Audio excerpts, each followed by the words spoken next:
Guatemala, emergency crews pulled more bodies from what remained of villages devastated by the eruption of Guatemala's volcano of fire on Wednesday, but time was quickly running out to find survivors as the confirmed death toll rose to 99 with nearly 200 still missing. Thousands of people displaced by the eruption have sought refuge in shelters, many of them with dead or missing loved ones and facing an uncertain future, unable to return to homes destroyed by the volcano. Firefighters said the chance of finding anyone alive amid the still steaming terrain was practically non-existent 72 hours after Sunday's volcanic explosion. Thick gray ash covering the stricken region was hardened by rainfall, making it even more difficult to dig through the mud, rocks and debris that reached to the rooftops of homes. Nobody is going to be able to get them out or say how many are buried here, Efrain Suarez said, standing amid the smoking holes dotting what used to be the village of San Miguel Los Lotes on the flanks of the mountain. The bodies are already charred, the 59-year-old truck driver said. And if heavy machinery comes in, they will be torn apart.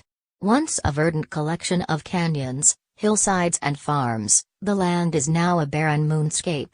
Rescuers poked metal rods into the ground, sending clouds of smoke pouring into the air in a sign of the super hot temperatures still remaining below the surface, which firefighters said reached as high as 750 to 1,300 degrees Fahrenheit 400 to 700 degrees Celsius in some places. At a shelter in the Murray D. Lincoln School in the city of Escuintla, about 10 miles 15 kilometers from the volcano's peak, Alfonso Castillo said he and his extended family of 30 had lived on a shared plot in Los Lotes where each family had its own home. The volcano is one of Central America's most active, and everyone was accustomed to rumbling and spewing smoke, so at first nothing seemed abnormal Sunday, the 33-year-old farm worker said.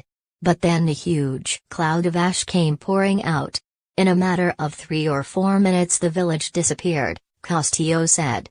It was smothered in what he described as a sea of muck that came crashing into homes, inundating people, pets and wildlife. The family holed up in a house that heated up like a boiler inside, he said, then made their way onto the roof and then to the upper story of another, concrete home.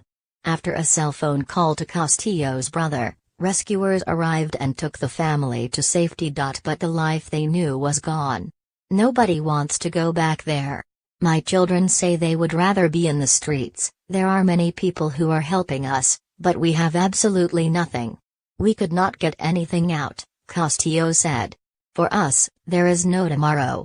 Still, there were glimmers of a return to some semblance of normality as Guatemalans across the country donated supplies and local volunteers reached out to those in need. In an open-air patio at the shelter, people displaced by the volcano sat on plastic chairs as student hairstylists gave them free haircuts.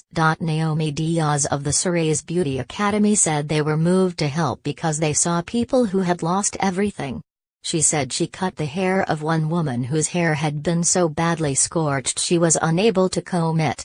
This can serve as a tiny bit of consolation for the people, Diaz said. A day after a new evacuation was ordered due to increasing activity by the volcano, a red alert remained in place for the departments of Escuintla, Zacatepec, and Chimaltenango, and people were advised not to linger near the affected zones. A rescue worker carries a flock of farm birds rescued from homes destroyed by the Volcán de Fuego, or volcano of fire, eruption, in El Rodeo, Guatemala, Wednesday, June 6, 2018.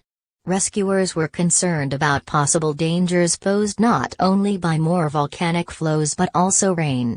Authorities have said the window is closing on the chances of finding anyone else alive in the devastation. AP photo/Rodrigo Abad. The country's Seismology and Volcanology Institute warned of new flows descending Wednesday afternoon through canyons on the volcano's western slope toward the Pantaleon River, carrying boulders and tree trunks. Authorities also warned that trains had increased the chance of deadly slides of ash, mud and debris. The recovery effort was slow, with local media reports saying 9 bodies were recovered Wednesday.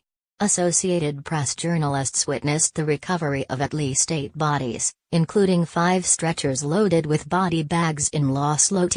A man whose rescue in the town of El Rodeo was shown on video as he was pulled out caked in mud with third-degree burns. Over 50% of his body died at a hospital Wednesday, the country's Social Security Institute said. The official death toll, which was increased to 99 on Wednesday, was expected to rise more, with at least 197 people listed as missing. About 3,500 were in shelters, many with their homes and livelihoods destroyed. President Jimmy Morales